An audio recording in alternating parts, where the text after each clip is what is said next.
நான் சிபிஐக்கு கோரிக்கைகள் வைத்திருக்கிறேன். தண்ணீர் பாட்டிலை சோதியுங்கள். எந்த தண்ணீர் பாட்டில்? செந்தில் பாலாஜி படம் உரித்த தண்ணீர் பாட்டிலை பரிசோதிக்க வேண்டும்னு சொல்கிறேன். செந்தில் பாலாஜி படம் ஒட்டி ஆம்புலன்ஸ் உள்ளே ஏன் வந்ததுன்னு விசாரிக்க சொல்லியிருக்கிறேன். எதுக்கு வரணும்? அது விட்டுருவோம். நேற்றைய தினம் முந்தா நாள் சாயங்காலம் 11 சொகுசு பேருந்துகள் கரூரில் நிறுத்தப்பட்டிருக்கிறது. 2 ஆம்புலன்ஸ், 235 பேர் பயணம், 37 குடும்பங்கள். ஒரே ஒரு குடும்பம் வரல, அரவக்குறிச்சி அனிதான்னு சொல்லிட்டு அவங்க வரல.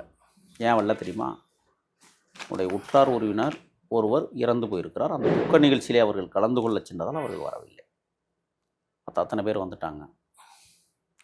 ஒரு அம்மா நான் வரல, விஜய் என்னை பார்க்க வரல, அதனால் நான் வரல. அது அநேகமாக திமுக சொம்பு தூக்கியாக இருக்குன்னு நான் நினைக்கிறேன். ஏன்னா திமுக சொம்பு தூக்கிகள் போய் பேசியிருப்பா. அவன் என்ன காசுறது 20 லட்சம், 30 லட்சம் தரேன், விஜயை திட்டுன்னு கூட சொல்லியிருப்பான். ஏன்னு கேட்குறீங்களா?